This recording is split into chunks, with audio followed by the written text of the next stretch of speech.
that relates to, let me have the opening page, the guiding principles and values for organization and productivity. So many things combined into one. And we are going to conduct marriage ceremony between all these various units of specialization. We are going to look at guiding principles. We are going to be talking also about values. What are the right values? What are the key values that are needed in business? And we are going to be looking at how employee can be productive in the course of their work. So we are going to now see the learning objectives. We are going to be defining the role of strategy. We are going to be defining the role of business strategy, how business strategy is developed. We're going to be looking at operations strategy, vis-a-vis performance management in organization, how growth can be ensured. And we are going to see the relationship between business and operations strategy. We also describe how operations strategy is developed. We identify competitive priorities for operations for the purpose of achieving results for the organization. We explain the strategic role that technology is playing now. You can see that technology is playing a very, very pivotal role in every aspect and ramifications of human endeavors, from academic to institution to industry. And something that is very, very critical is how do we now conduct a marriage ceremony between theory and practice in terms of technological advancement. And we are also going to be talking about VUCA, how things are actually changing. VUCA, we talk about V, that's volatility, U, uncertainty, C, complexity, A, ambiguity. And how do all these affect business? How do all these affect business that we conduct today? So what's the role of business strategy in organization? And it has to do with making the best use of resources in terms of human and material. When organizations don't use their resources adequately or the way they're supposed to use it, it is basically a sign for failure in that particular organization. And this defines a long-range plan to compete in the marketplace. If organization cannot compete in the marketplace, there is no way it can achieve the desired goal that it has set. But everything starts with setting a goal, having a vision for that particular organization and how that organization is going to compete in the market, and how it's going to look at how it's going to get some market shares in that particular contest. And also, the strategy also helps to differentiate the firm from competitors. We talk about strategy. What strategy are we going to use? So many organizations are in red ocean. They're in red ocean now. Everybody is competing with everybody. But there are some organizations that have actually moved from red ocean to blue ocean. They have moved up in the ladder of competition. They are now in a place that we call uncontestable position, where you cannot basically compete with them. How do they do it? They put some strategies in place. It cannot just be achieved by just fiat. It cannot just be achieved by magic or by miracle. It happens by putting down some strategies that will make the competitors irrelevant. And these are some of the things that are very, very critical now. And it also provides a game plan upon which functional strategies are basically developed. There has to be a game plan. There has to be planning. Planning is very, very key. When it comes to issues of strategy, planning is very, very key to strategy. If you don't plan, you are not having any strategy. Strategy starts from planning. It is very, very important. And when you are bringing your strategy into focus and you are bringing your strategy into trying to achieve the desired result, there is something that I call picnic. that you have to bring to the table. I call it picnic. P stands for planning. P stands for planning. It happens when you are talking about bringing your business strategy to the point of result, then you must go to picnic. P stands for planning. It is very, very important. P stands for planning. I stand for integration. You have to integrate all the departments. In organization, there are 4 generic arms of every organization: operation, marketing, finance, and admin. So those 4 generic areas, you have to integrate those areas. You have to integrate all those arms. You have to put them together. So then the next one is C. C stands for coordination. C stands for coordination. It is very, very important that every effort is being basically coordinated in order to achieve the desired goal of the organization. And N stands for networking. Networking. You have to network with other people in your field and in various other fields in order for you to be able to achieve the desired result that you want to achieve. So this is very, very important for you to see. You need to coordinate all the effort, then you need to network with so many people, especially now that we are in a global environment, which is very, very critical. Then the next point is interaction. We used to say in management that 75% of the time managers speaks, they talk, they interact, they mentor, they coach. So interaction is very, very critical to the success of any strategy. So you have to put this in place. And the last but not the least is C, control. Control. What is that good car without having a good brake? So it is very, very important that you put this into perspective, and I call it picnic. It is very, very critical. And moving on, attitude is a little thing that makes a big difference. So what is the attitude of the people that are going to actually do the work, that are going to bring strategy into place? These are guiding principles. One of the things that are very, very critical in guiding principle is to look at our attitude. What sort of attitude do we have? I was working in a place and somebody told me, and he said, do they tell you that they are not going to pay salary, that you are running up and down like this?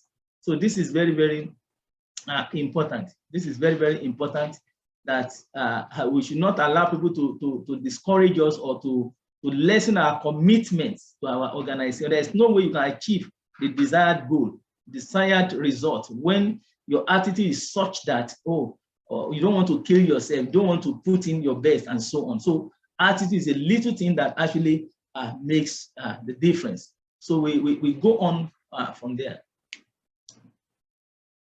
Let's go to the next. So positive versus negative attitude. What are the kind of attitude that is needed for people to be able to achieve their goals in the organization? And when we talk about result can't be achieved without positive attitude. So people with positive attitude are usually optimistic. They're very, very optimistic people. They don't take no for an answer. They're always up and doing. They're always going, and they're always going for results. And they are confident. They're very, very confident that whatever that they set out to do, they put everything into it and they achieve success in it. And they also show some caring disposition.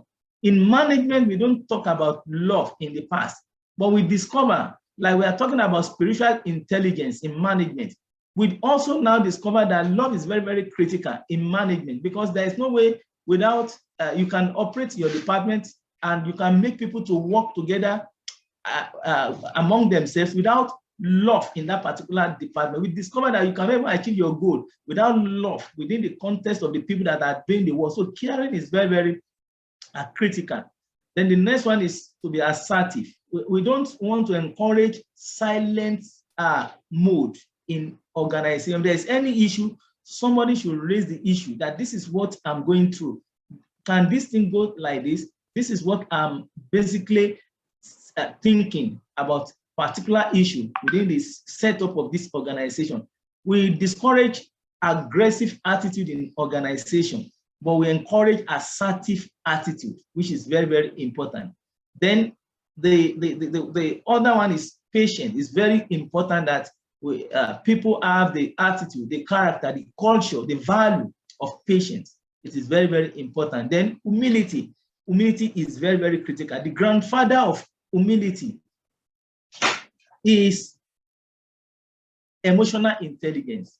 Is for you to be able to understand that there are people that needed your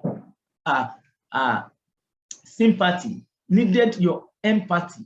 So you have to look at it and put yourself in the shoes of other people. And humble disposition is very, very critical. The opposite of it is hubris.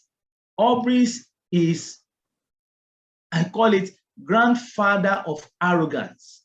Hubris cannot basically make for good working environment. When people are excessively arrogant, it cannot make for a good environment. So it is good that we bring out the character, the conduct, the values of humility. And people with negative attitude are normally unhappy. There's nothing you can do to them, they will be unhappy.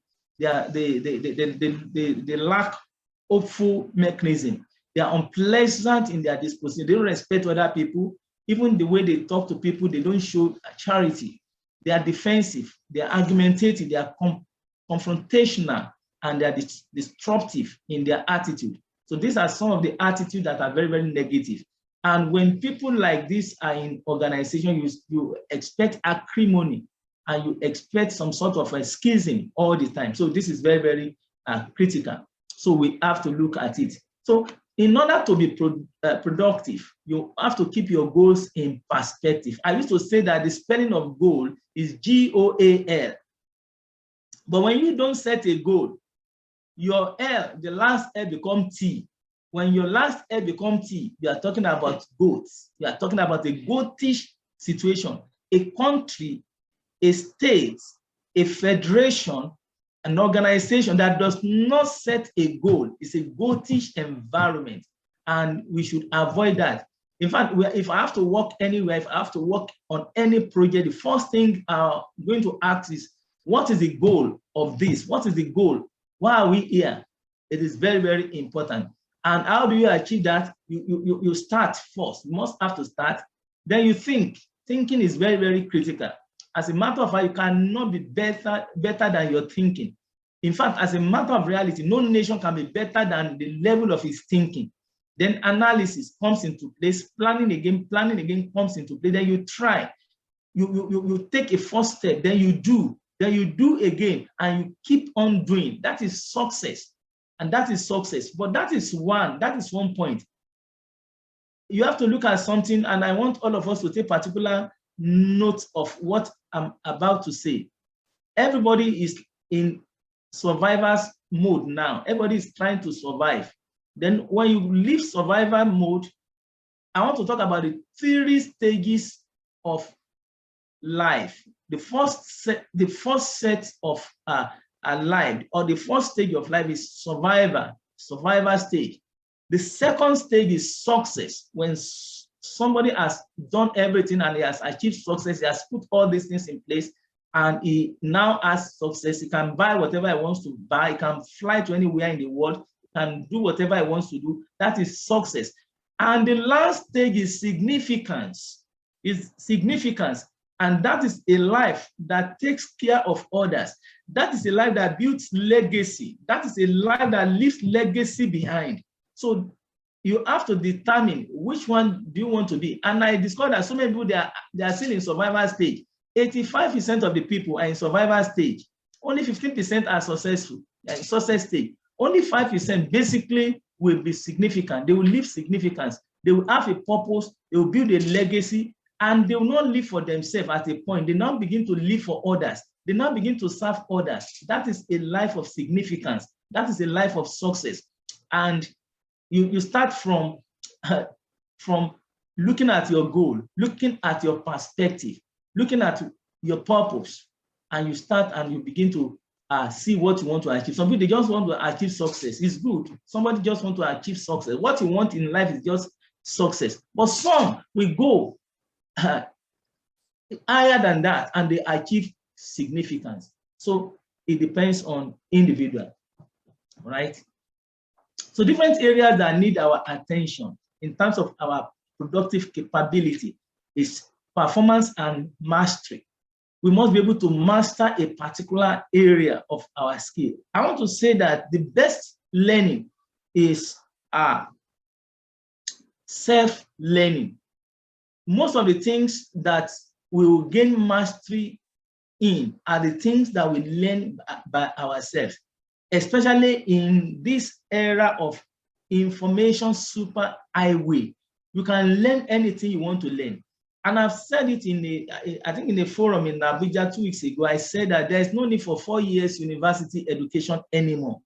The best you can spend in the university is 2 years. After 2 years, you go to where you can acquire skill. All that is needed now is skill. I want to say that there are so many openings, job openings all over the place, but there is no skill to fill it now. There's no skill. Skill is what is basically needed now. Incidentally, you don't get skill in the university. People that teach people in the university, they don't have the required skill.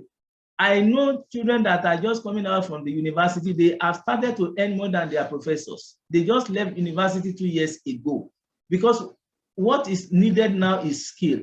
So you must have to gain a performance that is very, very relevant, that is needed.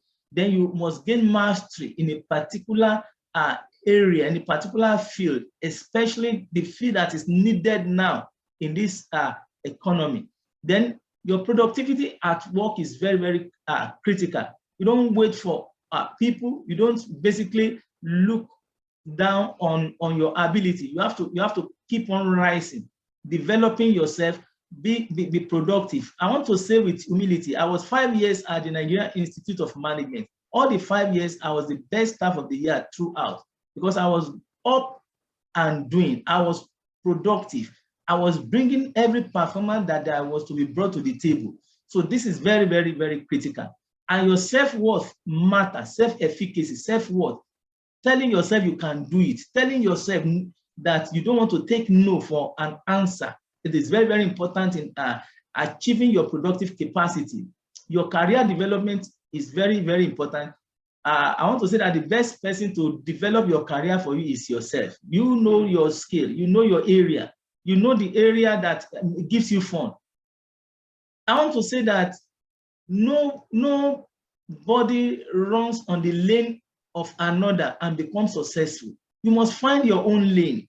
You must know where you are having your passion. And if you are working and that work does not basically encourage your passion, it is like you are stressing yourself. Work should not be stressed. Work should be fun. Work should be like you are playing.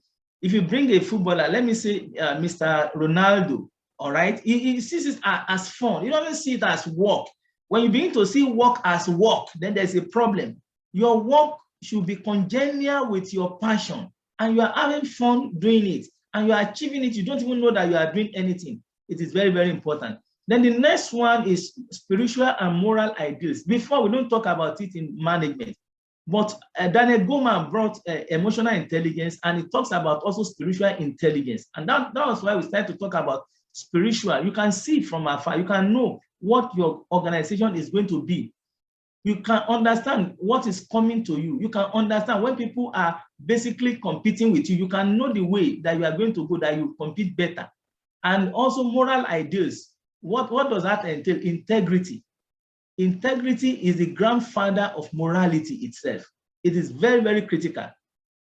The crisis of our country is not a crisis of banditry or terrorism. The major crisis we have on our hand. The major crisis we have on our hand as a country is a crisis of integrity.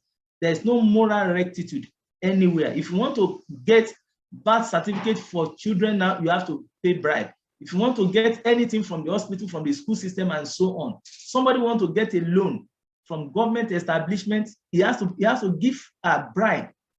Somebody told me that he went to obtain a loan somewhere, all right, in one of the government banks and so on. And he told me, he's a medical doctor.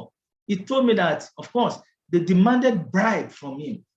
I said, did you give them? If you give them, I don't think I'll have any business with you. Because we have to look at everything that relates to moral rectitude. Ideal of integrity is very, very critical, especially for now. Punctuality ideals. I was in Ghana 2019 and they are talking about Ghanaian time. I'm surprised. I thought it is only Nigeria that they are talking about Nigerian time and so on. It's all over the place. So punctuality itself is offspring of moral ideal. It's very, very important. And all these are very, very critical. So from our participants, are there other areas that we need to look at, that we need to give attention to? Please, can we have some areas that we need to give attention to, apart from the one that I've mentioned? Yes? Yes, you can just speak up. Yes. Mary, Henry, yes. Mindset. Mindset is very, yes. Atinuke said mindset. Yes. I remember that we designed a course on mindset altering the other time. Then earth. Yes, somebody talk about earth. It's very, very important. Do you know why it is very important today? I remember for 8 years, I was a counseling psychologist for Lagos State before I went to N9. We are looking at the mental health of the people. We are looking at the psychological issues that relates to people, performance issue, and so on. So we are bothered about, yes, emotional intelligence. We've mentioned it here today. We see that mental health is very, very critical now. Many people are going down. I was working in a place, when I was working in insurance company, somebody was going down mentally and everybody was laughing at her. Everybody was making jest of her. I had to call her and solve the problem. Up to today, we are still friends because I was able to solve that problem because she was going down and people are just making jest of her and so on. So all these that you mentioned, they are very, very critical. Innovation, innovative, effective planning. Yes, we mentioned it first. Effective planning is very, very, very, very critical because without planning, basically you know the result. The result is failure. We cannot be talking about strategy. We cannot be talking about performance without talking about, yes, we talk about passion, focus. Yes, very, very critical. Passion is very, very critical. If you don't have passion for it, so why are you there? Why are you on that job? I don't want to do a job for 1 minute that I don't have a passion for. For 1 minute, I don't want to be there.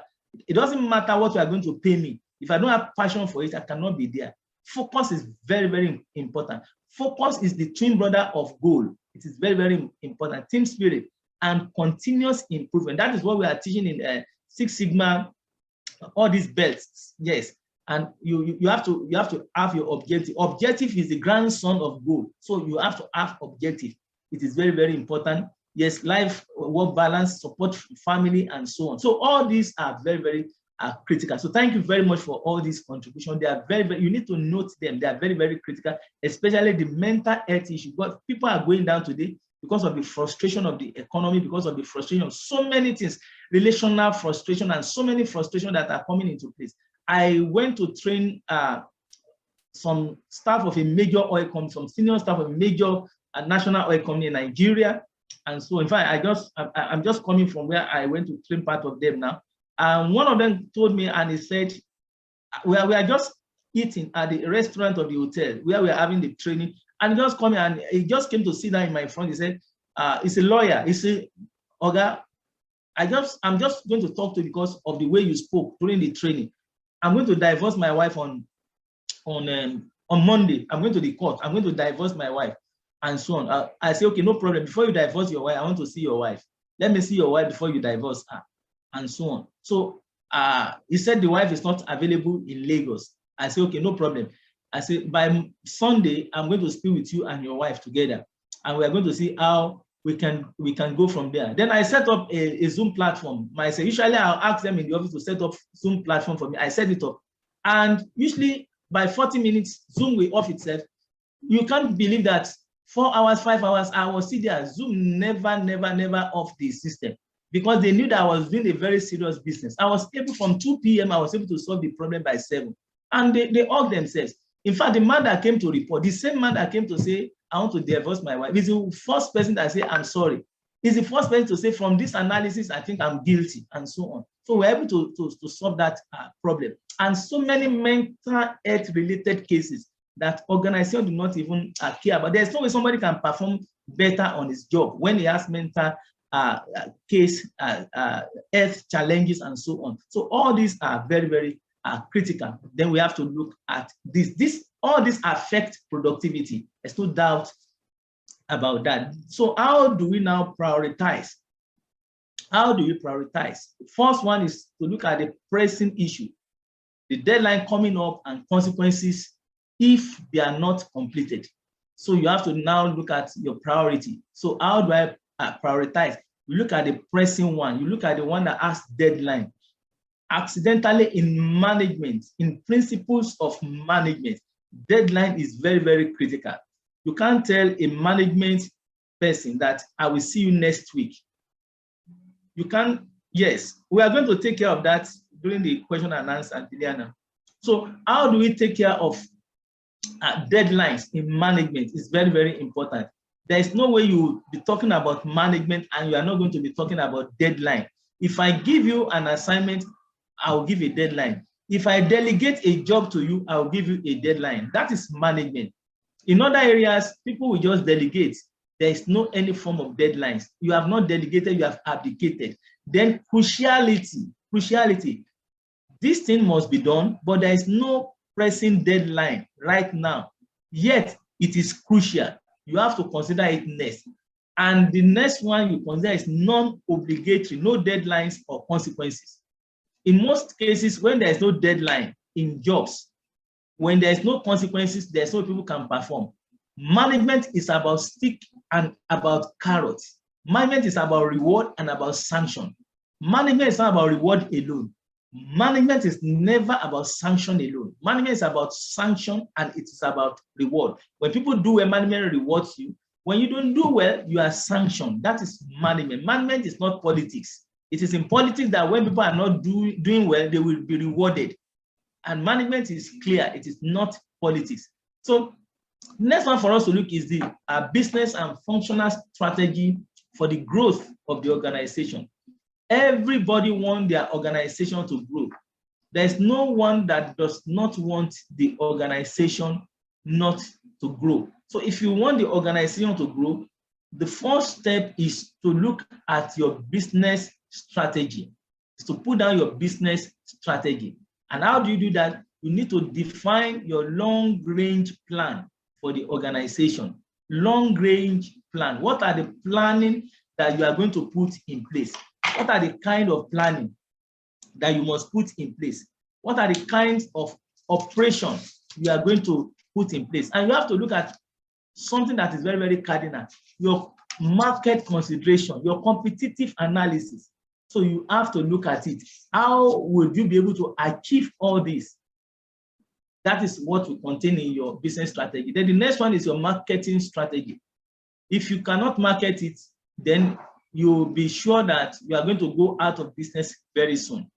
So the essence of bringing out any product or service is for it to be marketed, is for people to buy it, is to have what we call GTM in place. What is GTM? Go to market, carry it to the market, meet the customer, and ensure that those products or services are sold. So marketing strategy defines marketing plans, support the business strategy. Then the next one is operation strategy. How do you bring out your product? How do you bring out your strategy? How do the function of the operation actually aligns with the marketing strategy? But when you are bringing in operation, when you are operating, you are producing, and there's no way to market it, then there's a problem. Then financial strategy is very, very important. No organization can be making 4 naira and is spending 6 naira to make 4 naira. There's no way it can remain in business. So you have to develop your financial planning strategy for it to be able to achieve the desired result. So all these 4 components is very, very critical for you to basically get your organization for growth. So the next one for us to look at is the strategy of the business itself. Yes, you have to look at it, your business strategy. What are the distinctive competence that are needed. Then cost leadership. Leadership is very, very critical. Leadership is very, very critical in this particular area. And when we are talking about leadership, there are two key components that is very, very crucial. Not only leadership in the organization, leadership in the public sector, leadership in the political environment, leadership everywhere. Two things are critical. One is competence. Then the next one is commitment. So you have to look at it. Is the leader competent? And if he's competent, is he committed? Or you look at it, some leaders are essentially extremely very, very competent, but they are not committed. Some are extremely very competent, very, very competent, but the commitment is not there. But we have had a situation where we have leaders that are not both committed and competent. So what do you get from that kind of a leader? Then you have to look at it when we are bringing in a strategy. Leadership matters in strategies. Everything starts and falls on leadership. And if the leader is not competent, there's a problem. If the leader is not competent, there's a problem. If it does not have the two, that's a compound disaster. Then your product differentiation, your service differentiation. How do you make your product, how do you make your service to be different from the other people? So you have to look at it. Then the focus. What is the cost of differentiation? What is the cost of trying to make yourself different?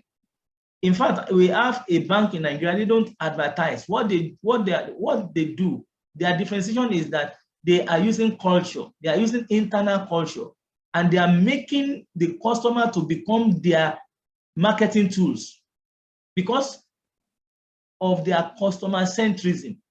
What basically bothers them is about serving and satisfying the customers. And they expect that when they satisfy the customers, customer will go and be their evangelist, telling other people about them and so on. It was working actually.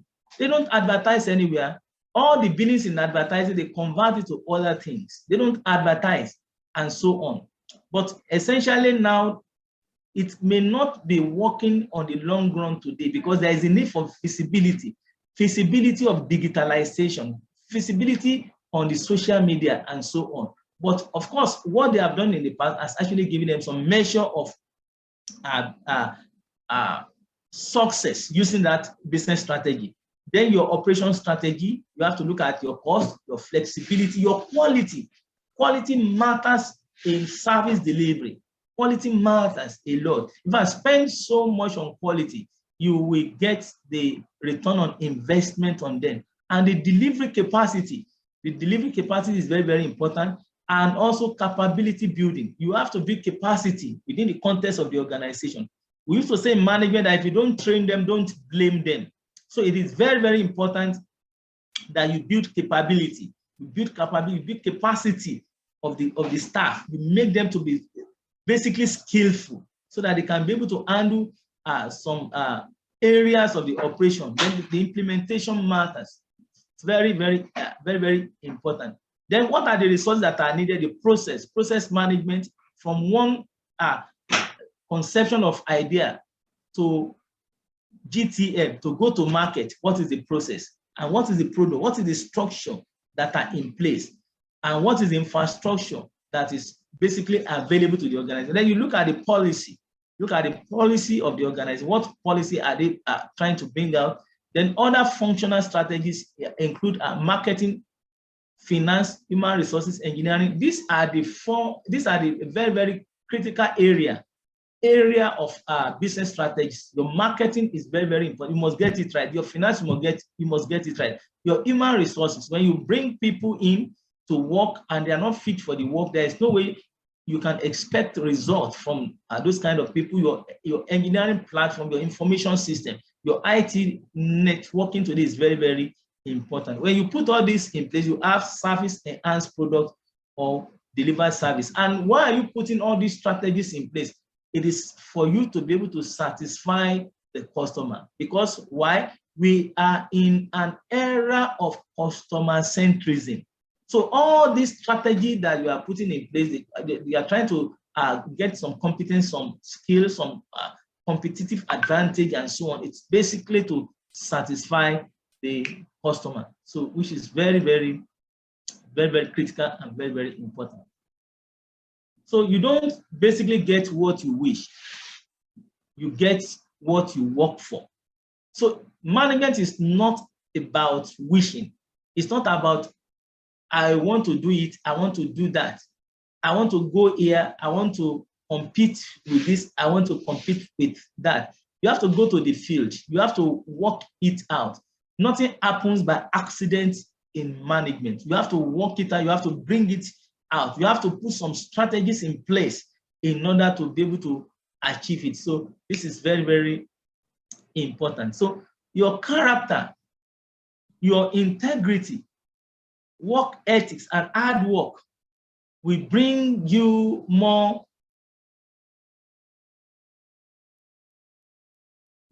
in life than in anything else.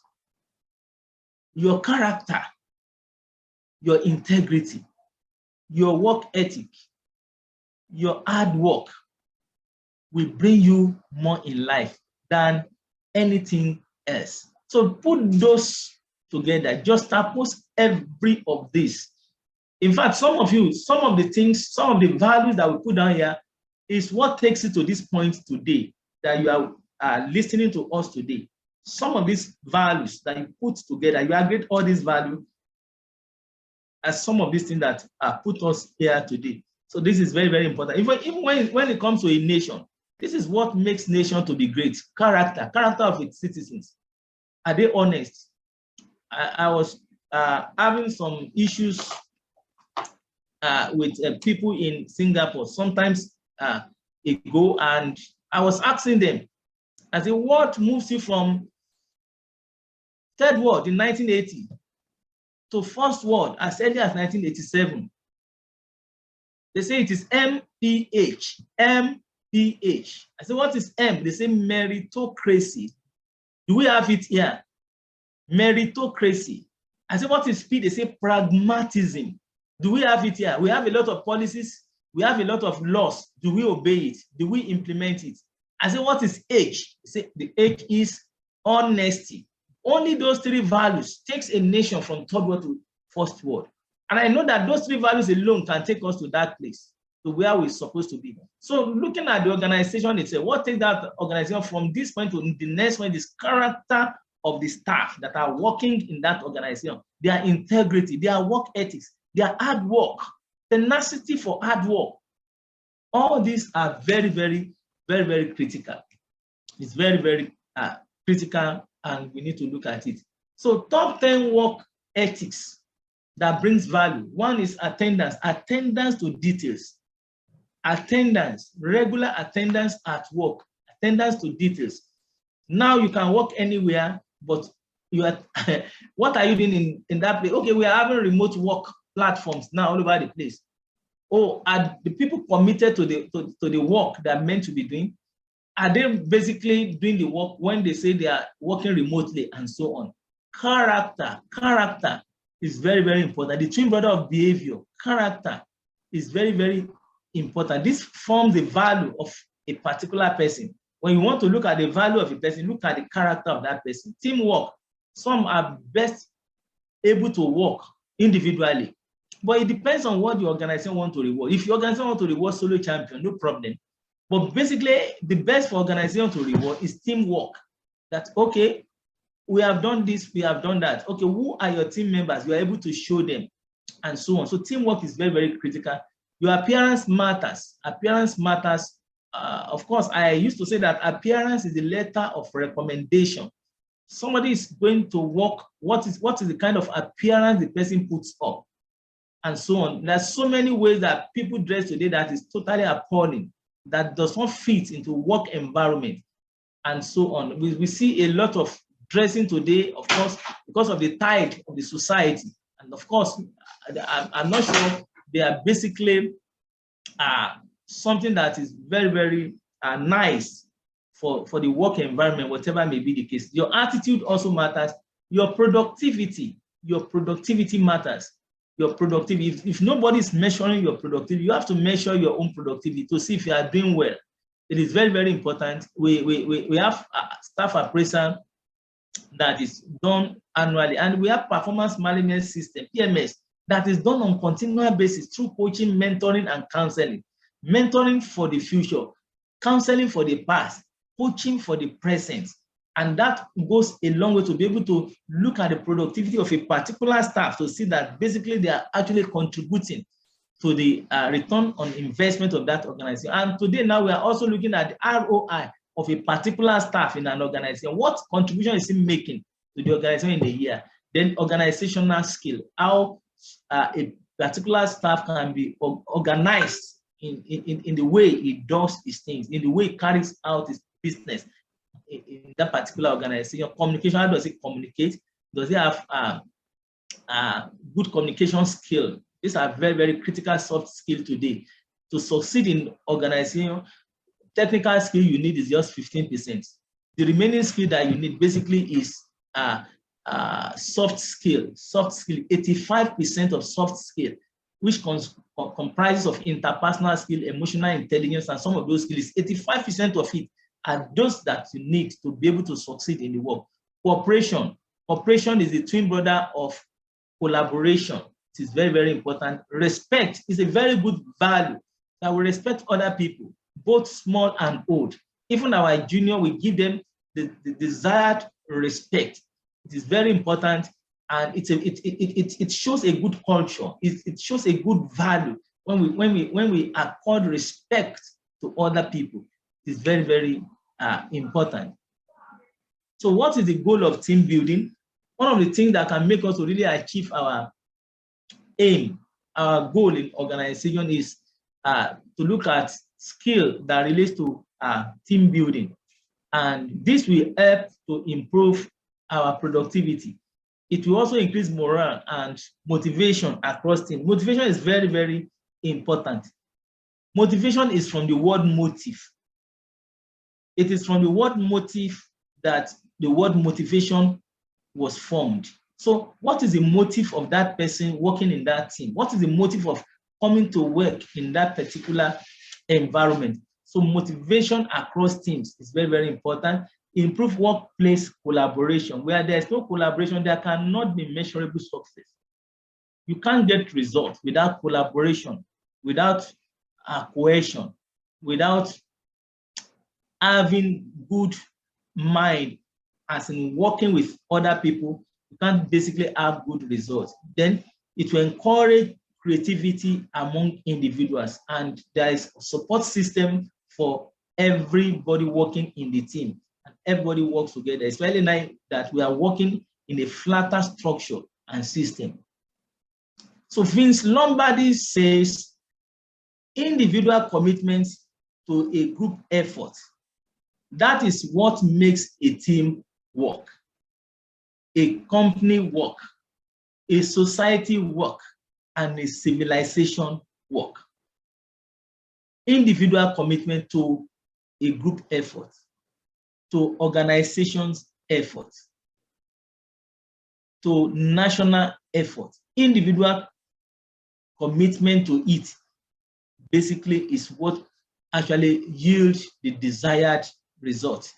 So it is very, very important when we are working in a team that we have all the members of the team that are basically committed. If you have uncommitted members, there's no way you can achieve the desired goal. So principle of performance management, there should be a process of setting expectation. There has to be expectation. If I'm employing a footballer, assuming I'm employing a number 9 man, I'll give him my expectation. I will tell him that for every match, there must be one goal. I'm just using that as an example. So many people are working and they don't know their expectation. So it is very, very important that you set expectation for everybody that is working, and you give them measures by which they will be executing their plans. Then expectation should be explicit and mutually understood. It should not be something that it is only leader that understand. Today now we don't call boss and subordinate. We call leader and followers. That's what we say in management today. We don't call people subordinate. We don't call people boss. We call them leader, and we call the other set followers.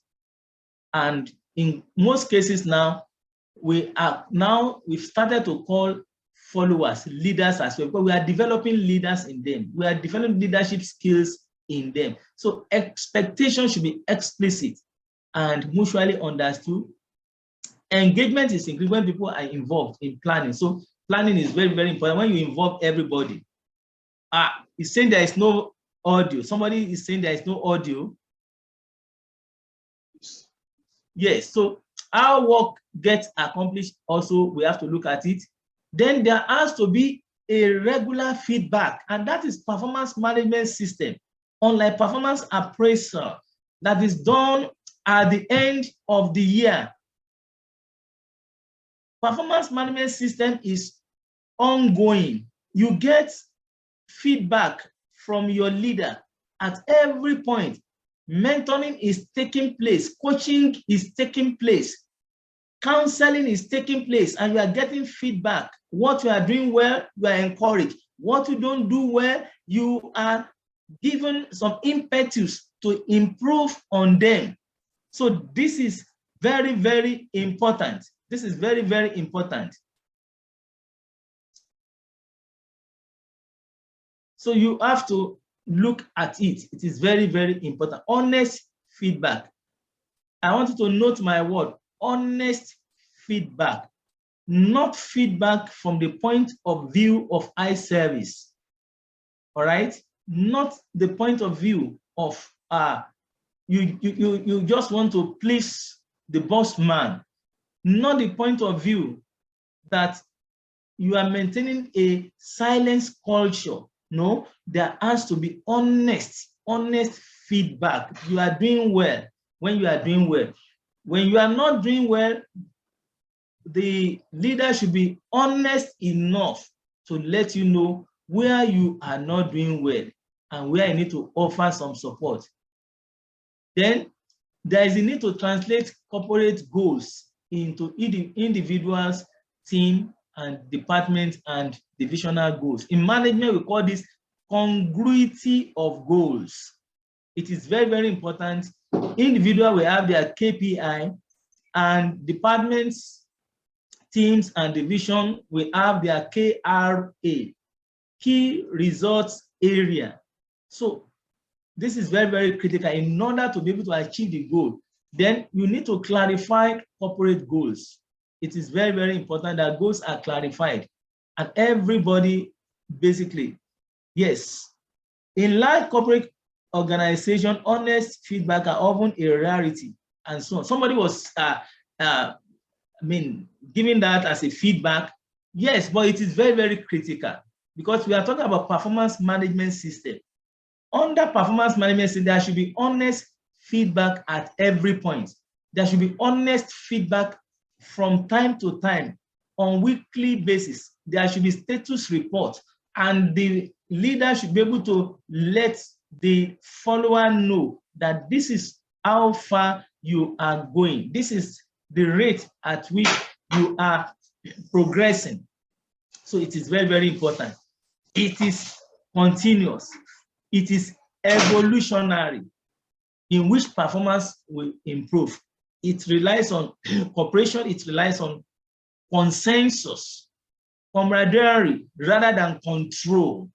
It's not about control. It's not about cohesion. It is about consensus. It is about coaching paraphernalia, and everybody is learning under that particular guide. So it is very, very important, right?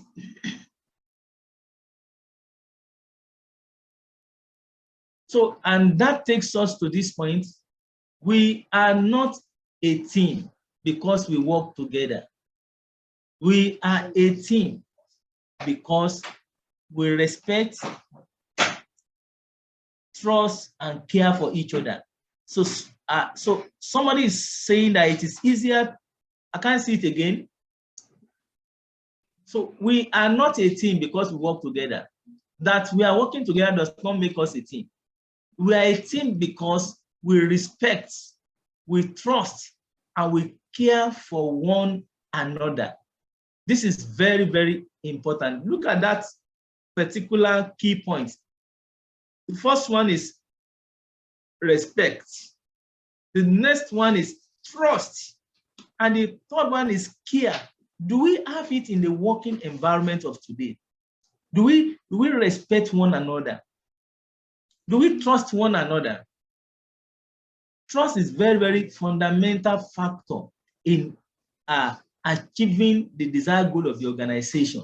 Then care, I talked about care. All right, care is very, very important. Care also has to do with looking out for one another, counseling one another. I was just advising today that there should be like a counseling unit under HR department in organization, so that people that need counsel can go there and people can be counseled and they can basically achieve some sort of result in that area. This morning, I was speaking to some professionals and so on, and a medical doctor told me that there was a time he asked to go for counseling. A medical doctor, he's a psychiatrist, and he said he has to go for counseling to see a psychologist and so on. That this thing is such that everybody needs, from one point to the other, to meet someone that can basically release some counsel to him, relieve some tension and some mental imbalances in human and so on. So it is very, very important. Caring principle, caring method is very, very critical in organization. So there should be a place for that. It shouldn't just be just work and do your work and go. There should be a way that we care for one another. It is very, very important. So the next one is coach model. I remember when we joined insurance, I joined a place called Law Union and Rock. That was the first place I worked.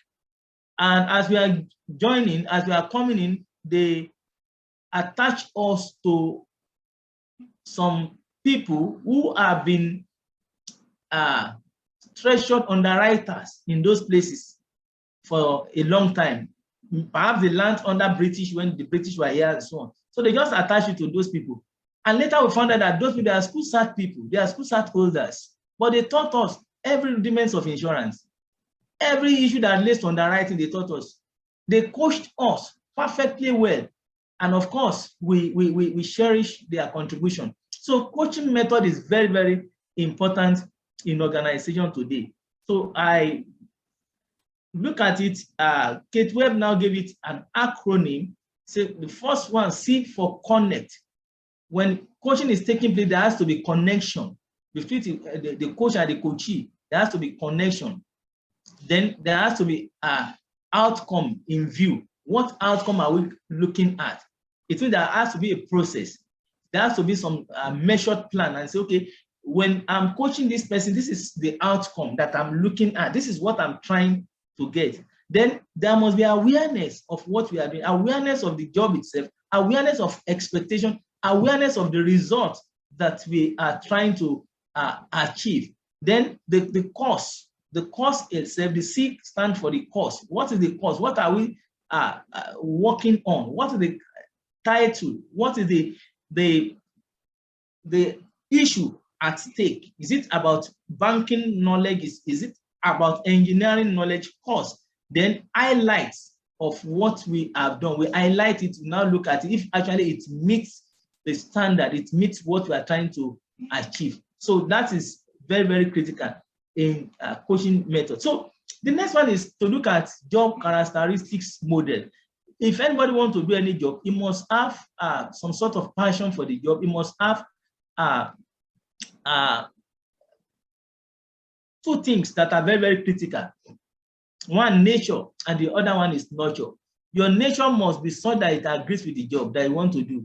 And your nurturing also is very, very important, that it goes in line with the job. So And the characteristics model is highlighted here. One is to look at the core job dimension. The job itself, what is the skill variety that is needed?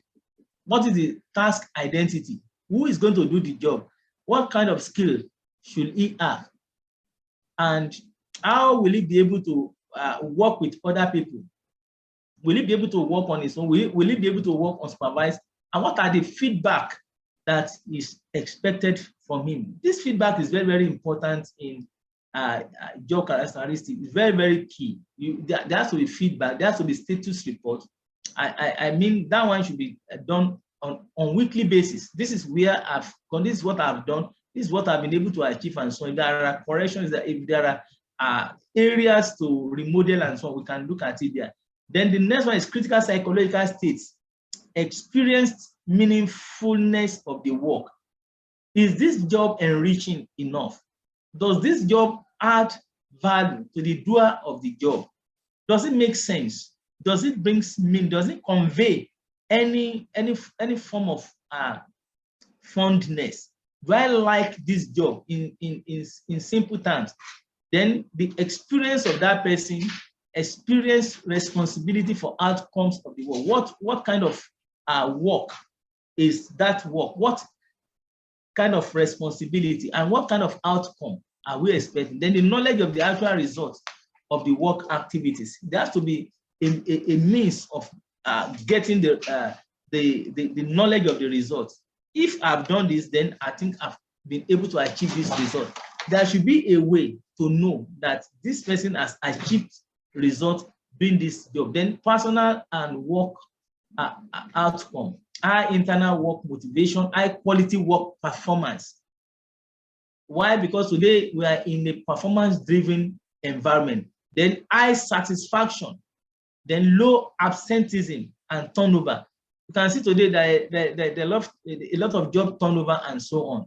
I consulted for an organization about 2 months ago. It was a disaster. It was a disaster, and we had a program, and we were invited through that program to come and conduct staff audits. And when we got there to the place, a very huge facility, and the place, they are paying very well. They pay very, very well.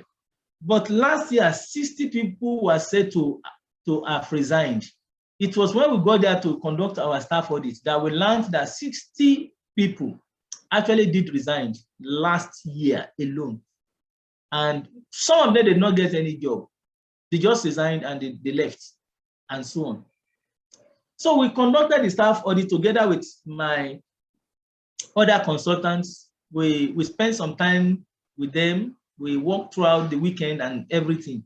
And we did that. And my partner came out with a report, 16-page report after the audit.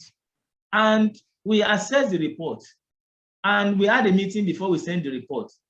And we told ourselves that if we send this report, we may not likely get another job from this organization. But another way is for us to kill integrity, is to totally annihilate honesty and put some lies, put some decorations in the reports. But we told ourselves as professionals, we owe it not only to that organization, but to this country, to be honest and to be faithful, to be just. And we send the report. As soon as we send the report, the agreement was that after the report, whatever that we find out, we will now conduct a training or some measures of mentoring to address those areas. By the time we send the report, immediately the balance for the audit work was sent to the company's account. Now, the next thing is for us to meet with the man, the head of the place, to arrange for how we are going to put solutions on ground. Process of putting solution So the problem that we identify and so on, including toxic and acidic environment that negates good work atmosphere and so on. So we just got the alert and everything, no problem. So the next thing is my other consultant, they are calling the MD of the organization. He didn't pick the phone again. He refused to pick the phone. He stopped picking our phones and everything. 2 weeks after, the PA of the man called us and he said he's looking for a job. What has that got to do with us? And so on. Saying she was looking for a job. She said last week 6 people resigned. I said, did they get a job in another place? Some of them did not get a job in another place. In fact, some of them told us during the audit that that guy is earning he said he was earning 350,000. He said if he gets a job of 200, that he will resign that day, and so on. So I'm saying all these things to say that the turnover has to do with job characteristics, has to do with the dimension of strategy that is put in place in that particular place. And we discover from our research also that 85% of the reason that people leave, we are talking about turnover, 85% of the reason that people resign from job has to do with negative feedback from their immediate supervisor, negative relationship with their immediate supervisor.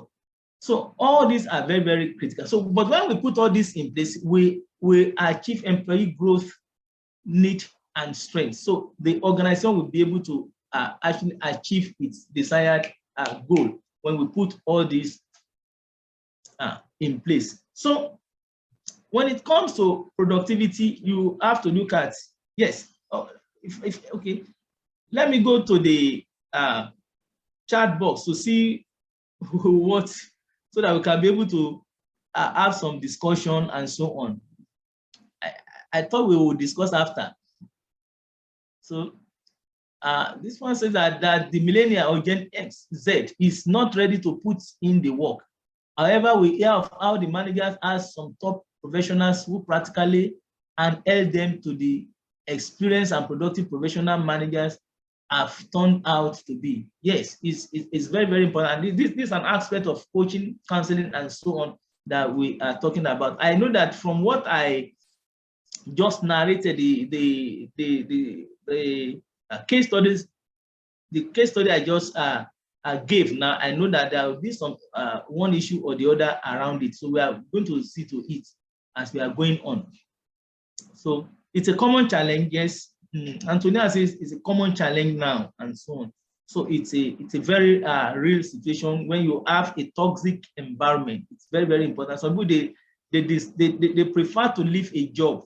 They prefer to leave a job than for them to die. They feel that they have their life ahead of them, and they don't want to lose that life. So they prefer to go home and cool off for some time and get another job and so. So there are a lot of issues around that. But we are talking about some of the things that we meet on the field, which is very, very, very, very critical and very, very essential that we need to get to look at them for the purpose of educating ourselves. So productivity has 2 components: efficiency and effectiveness. Efficiency and effectiveness. So effectiveness relates with what was actually accomplished, how you accomplish it, the output measure, the putting right things, the right quality, right quantity, and on time, which is very, very important. It's very, very key. No, it's very, very, then the efficiency, the measures. This measures the resources expected to be consumed to the resources actually consumed. Now, this is issue that has to do with innovative management, but management basically is bothered about bringing out some of these issues in a simplistic manner. And what does the management say about it? It said that efficiency is to know the job. Efficiency is to know the job, and effectiveness is to do the job well. You can see that that is very simple enough. It's to do the job, to know the job. If you don't know the job, you are not efficient on the job. And let me use another simple example. Efficiency is to know how to drive. Effectiveness is to drive well. Can you see the two? To know how to drive is different from driving well, observing all the rules and so on. So this is the most important part of what we are working on. So how do we now improve efficiency and productivity? Yes, you are saying that effectiveness is synonymous with productivity. Yes, yes, productivity, yes, yes.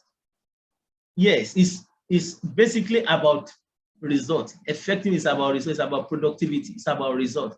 So increasing efficiency and employee productivity is very, very crucial. It's very, very critical. And this will help to maintain happy work environment. When staff are doing well and when the organization are also doing well, everybody will be motivated, everybody will be satisfied. And employee is the key to business success.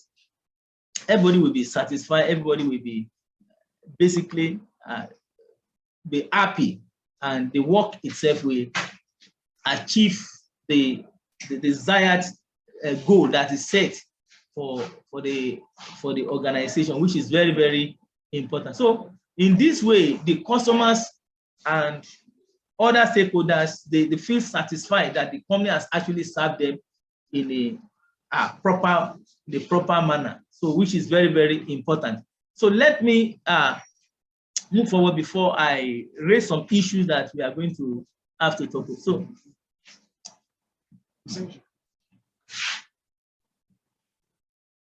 So there is a need also to remove obstacles from organizational productivity. So we need to look for ways to reduce organizational obstacles by streamlining the organizational structure. Structure is very, very critical. If there is no structure, there is no way organization can be able to stand. Look at UBA House on Marina. If there is no structure there, it can never stand like that. The same way with organization, there has to be structure. And that structure will make the organization itself to stand. But if the organization has a faulty structure, it will be moving from one problem to the other. It will be solving one problem or the other at every particular time. And there's need to fight bureaucracy. So, efficiency is doing things right. Effectiveness is doing the right thing. Yes, I agree with you.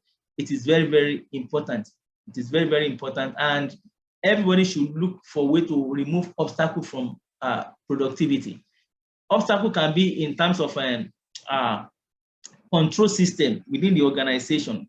When there is no control, people come anytime they like, they close anytime they like, they prefer on organizational materials and so on. And the material of the organization, the resources of the organization are being used injudiciously. So these are some of the obstacles to productivity. Another obstacle is when you have a staff that is not qualified for the position that you put in.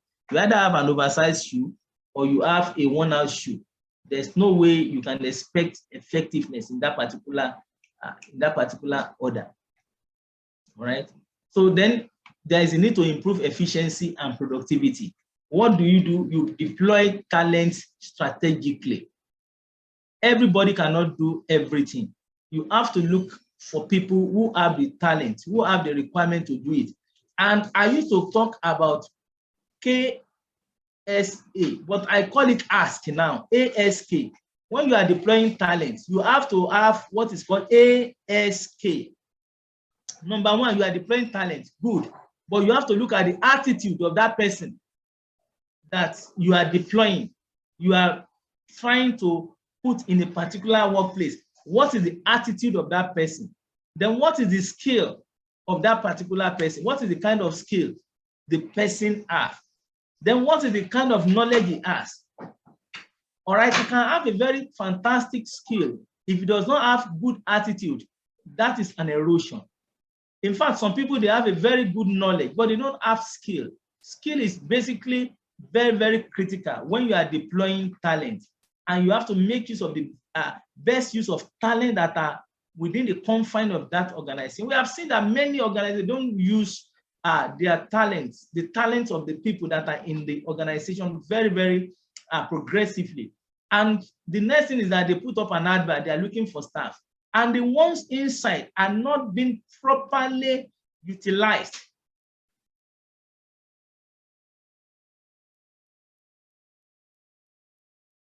Yes, I think we get to that. We get to that point as when we are going to be rounding up. We get to that point. We get to that. Yes. Another way to improve efficiency is to implement regular stand-up meetings. The meetings should not be such that, okay, because we must have a meeting, let's have a meeting. The meeting has to be productive. It has to be result-oriented. In fact, the meeting is about, it's about result. It's about money. Meeting is not just meeting. In fact, I want people to remove meeting and call it money, because meeting is about talking about how to generate income, how to get money. So it is very, very important. It's not just about having a regular meeting. It's about knowing what to do and getting some sort of result from the meeting that we are having. So you either run the day or the day runs you. You can have your meeting, you can have all kinds of things, you can have a lot of activities. It's about who runs you. It's either you run your day or your day basically runs you. And we have seen from experience that day runs almost everyone in working environment, but you must run your day by putting down your schedule, by putting down the kind of activities that we mean for progress, that we mean for results, which is very, very important. Now, 3 inputs to your business strategy: you have to look at your environment, you have to scan your environment, you have to look at the kind of trends in your environment, you have to look at the threats in your environment, and you have to look at your opportunities and those things that basically your competitors are doing. You have to look at it. Then you go back to your mission again. What is your mission? Who are your clients? And how are your values define your business? And you look at your competencies. Look at the area of your unique strengths and make use of it very, very critically. It is very, very important. Then you look at your business strategy. And this has to do with looking at your long-range plan again and putting it down on paper. It's not something that you have in your heart. It's not something that you have in your head. It's something that you put in your head and you make everybody to acclimatize with it within the context of that organization. Then you move on from there. Then your operation strategy, designing the operation function. So you start from your business strategy, you design your long-range plans for your organization. What is your long-range plan? You have to ask yourself, in 5 years' time, what are we going to be doing? Then individually within that organization, you need to ask each one of them, how his own personal plan fit into the organizational plan. We call it congruity of goals. We have said it. Then operation strategy. What are the operation strategy you need to put in place? You have to look at the issue of competition, your priorities, your cost, the quality, the time, the flexibility. And you have to design your operational function. How are you going to do your facilities, flow of goods, technology, and so on, and your infrastructure? What are you going to put in place? Today, now we talk about digital infrastructure. Before we talk about land, labor, capital, and organization. Today, you don't even need land. Today, you don't even need organization in such a way that you have it in the past. What you need now is digitalization and put your planning in place. And that's what is needed. You don't need land. You don't even need a lot of staff now. What you need is to put down your system and see what you want to achieve with it. But before, you need land, you need space, you need all these things. Those things are no more there. So the operation you need today is different. So how do you now make staff of today to fit into that? Now, so many jobs are going into extinction. So you that is working today now, how are you going to make your work relevant tomorrow? Now I look at lawyers, I look at doctors, I look at so many functions, and I discover that very soon they need to actually up their game. They need to upskill themselves, because very soon, through digitalization, most of their jobs will be totally gone. and they have to look at it. On the 19th of December last year, I spoke with the directors of WAEC, all the directors of WAEC in West Africa. I spoke with them and I told them that very soon many of them will be jobless, in the sense that examination will not be done by paper. The children are running from one school to the other. Nobody will do exam like that in the next couple of years. Every exam will be done using everybody's phone. You sit down in your house, and I ask them, when you do exam, when is the result coming out? They say 3 months. I say, in that day that is coming, nobody will wait for 3 months for examination result to come. As soon as you are writing your exam, the result will be coming. I told them that a child will write WAEC in Rwanda and will come to University of Nigeria, Nsukka, and he will be admitted. So that is where we are going now. So you that is working, you have to look at it. Disruption. Look at this thing now. Calculator. People are producing calculator before. Where are those people now? Touchlight and some of those items.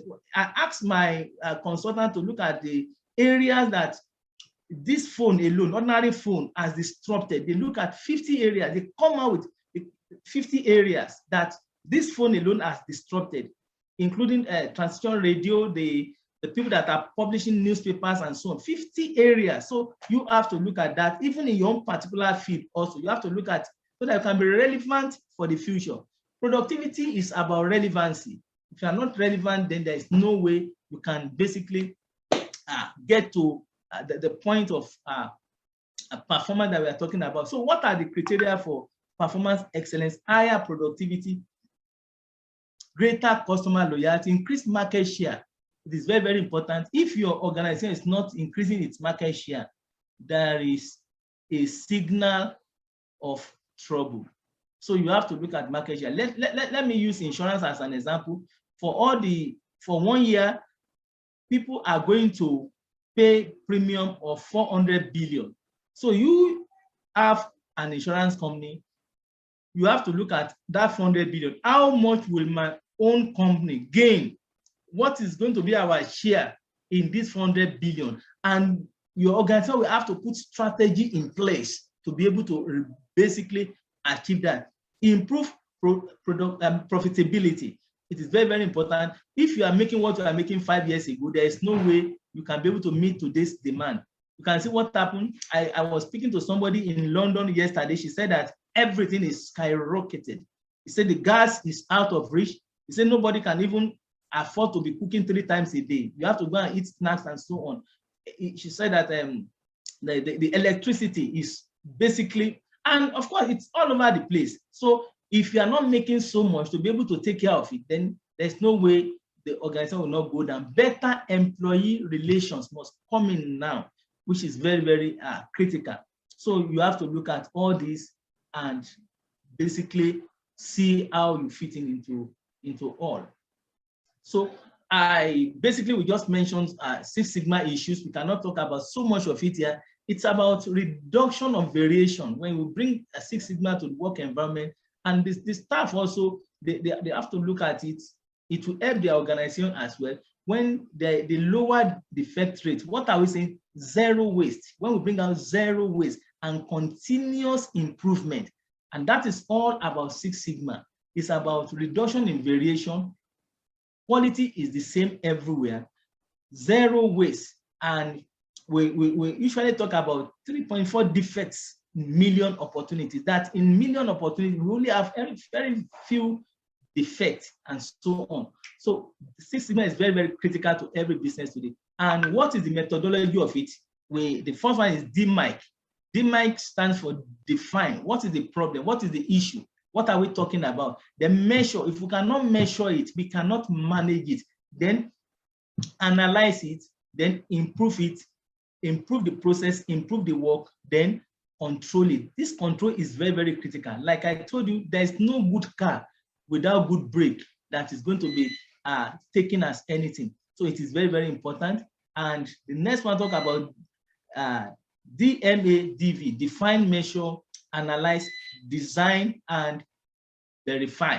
Verify to see if we will continue in this line of business or we will go into another, we diversify into another area of business. So all these are very, very critical. So the Lean Six Sigma talks about lean methodologies. And the whole issue about lean is in one word: customer focus. Why? Because we are in an era of customer centrism. We are working somewhere, we are employer, we are employee. We have to be looking at lean method. How can we do things now in a lean manner? Lean is about, like, you are reducing the cost, you are cutting the cost, you are not making anything that will be wasted. You are reducing the waste. In fact, it talks about zero waste. And that is very, very important, especially now that the cost of production is very high. The cost of service is very, very high. So we have to look at it.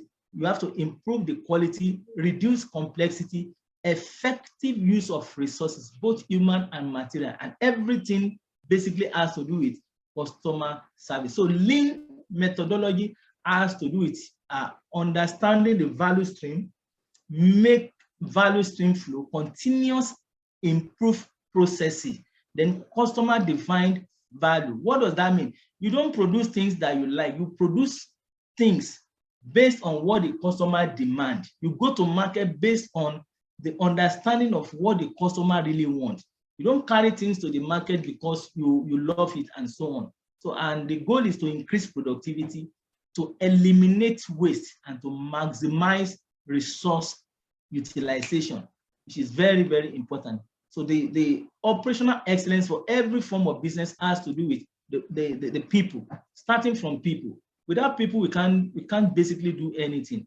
We are going to go to an era of blockchain, era of robotics and so on. Of course, robotics can do so many things. In fact, this problem that we have in terrorism and so on, robotics can take care of it, sincerely speaking.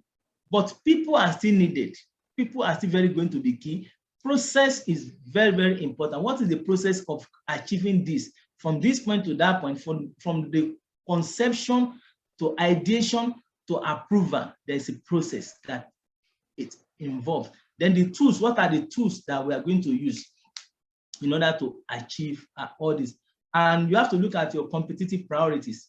In order for you to gain the edge over your rival, over your competitors, your productivity has to do with understanding the competitive priorities that you have. One is the cost. What is the cost of your production? What is the cost of what you are bringing out?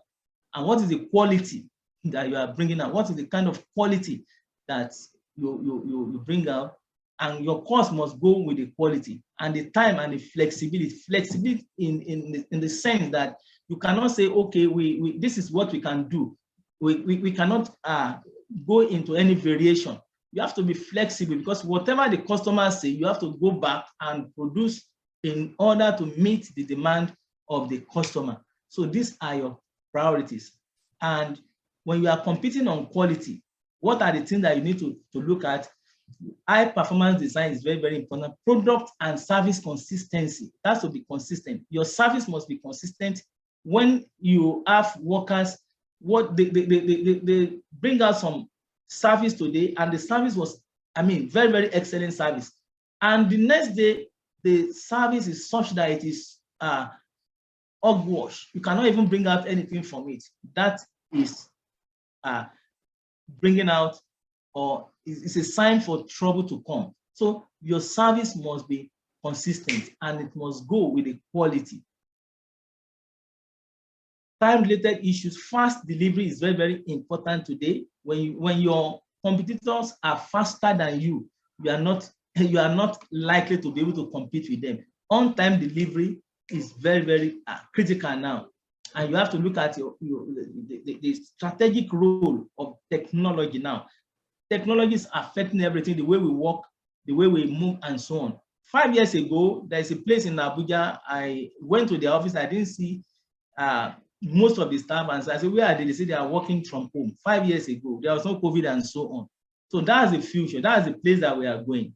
All right, that's the place that we are going. People are working from home. What they need to have is their KPI, and they are meeting on their target. They can work anywhere. They can bring out anything. And that is the role that technology is playing now. And one of the roles is myself speaking to you. I don't even know many of you that I'm speaking with And of course, we are hearing ourselves, we are talking to ourselves and so on. So these are the role that technology is going to be playing in the future. It's going to play a lot of disruptive roles.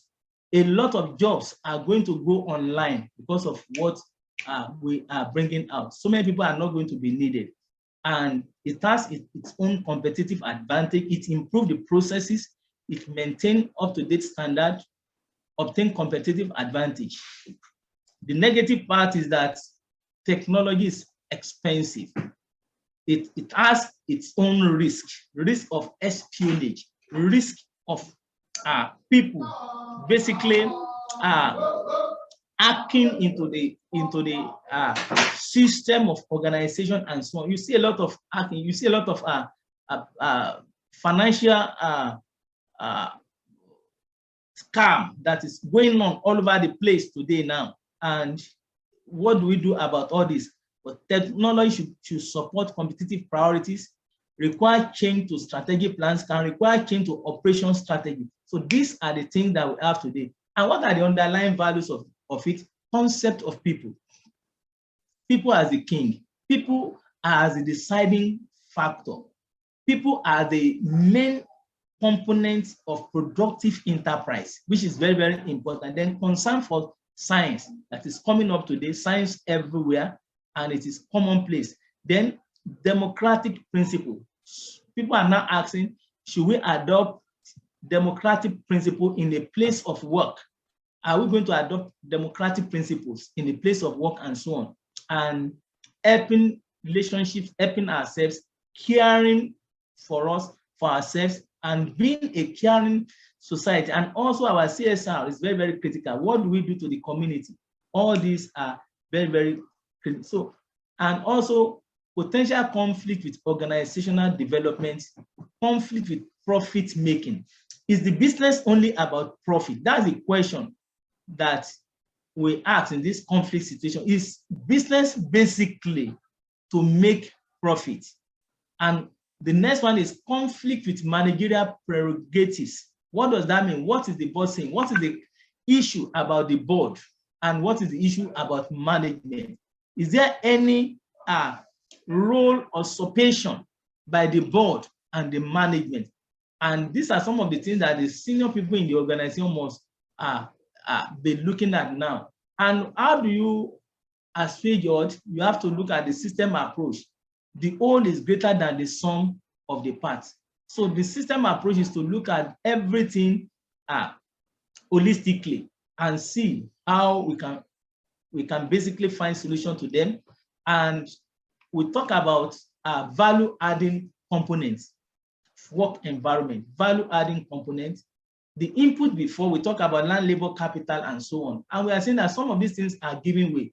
It's giving way to the use of technology, to the use of information superhighway that we have now, and what is the output, goods and services that we have today. But the most important thing is the feedback. What does the customer want? What does the customer need? And we have to diagnose on organizational level first. What does the customer want? What do we really want to give out to the customer, and what do they really want? And what is the inputs? Look at the general environment first. What is the environment? Today, yesterday, the interest rate was increased to 14%. What does that portend for the industry, for the small businesses, for the employment of the people, and for people who have a loan that they are servicing in these financial institutions already? And what is the industry structure? You have to look at your industry. What is the structure of that industry? I understand that some people that are in professional practice, it's an industry on its own. In your professional practice, how do you market your service? There is decorum in professional services. There are some ways that you cannot even market yourself, but you must have a way of visibility, of making yourself add within the society, so that your business can basically be at the doorstep of the people. Then the transformation strategy. What is the strategy we are using? What are the design? And what is the culture? What is the culture? In every organization, the culture has to do with their value. The culture is a component of the behavior of a particular organization. Take First Bank, for instance. Take Zenith Bank, for instance. Their culture is the component of the behavior of the old brand of that organization.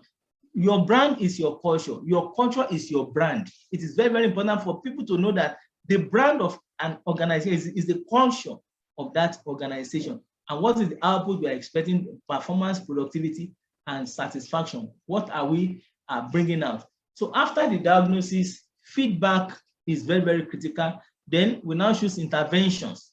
If we discovered that our services is not at par with the industry standard, what intervention are we going to bring to it? Then the next point is for us to manage the change. If we refuse to manage the change, then we are in chains. So it is very, very